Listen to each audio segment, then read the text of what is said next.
Hey there, awesome physics students. Let's talk about motion diagrams in 2 dimensions. So I have a simple example, but before we get to that example, let's remind ourselves that the acceleration is the change in velocity, and these are vectors. So there's 2 ways we can achieve a change in velocity, right? Vectors have 2 defining characteristics. They have a magnitude and a direction. So we can experience a change in the velocity vector, or an acceleration, by getting a magnitude change, or if we have a direction change. Either of those 2 will produce an acceleration. Okay? So let's go back to this motion diagram here. This is a motion diagram for a ball thrown up in the air. So you're throwing the ball to your friend, and this is the trajectory of the ball in air. And remember, these are equal time intervals here. Remember that if you connect 2 of these dots, that is the direction of the displacement vector, but the displacement vector points along the velocity vector, so we can connect these with the velocity vector. That is something that we need to make note of here, is that the velocity vector is parallel to the displacement vector.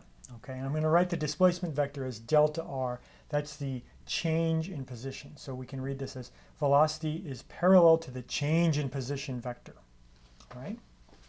Now, as this thing travels through the air, we can find the acceleration vector by looking at 2 adjacent velocity vectors and then performing this operation, looking at the change in velocity. So let me label this one as v initial, and this one I'm going to call v final. And so let me remember that the delta v is equal to v final minus v initial, and these are vectors. So I need to take the final vector, let me move that up here, and subtract from that v initial, so this is v final, and I need to take negative v initial, so I need to flip v initial, so I'm going to draw it backwards, and I put that starting at the tip of v final, and then I draw it like that. So this is v initial, negative v initial, that is.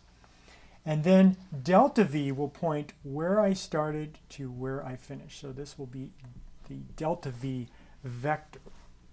But remember that delta v points in the same direction as acceleration.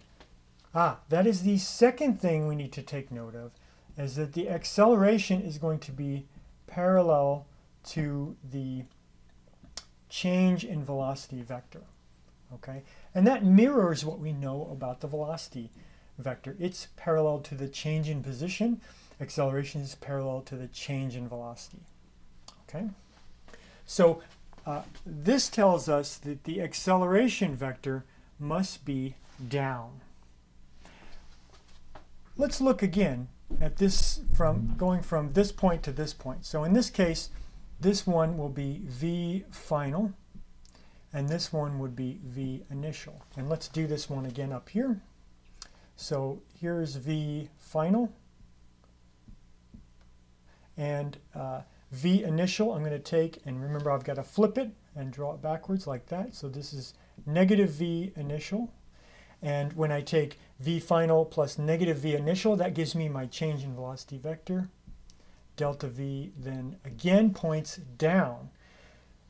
Of course, again, this tells us the acceleration must be down, but we knew that already.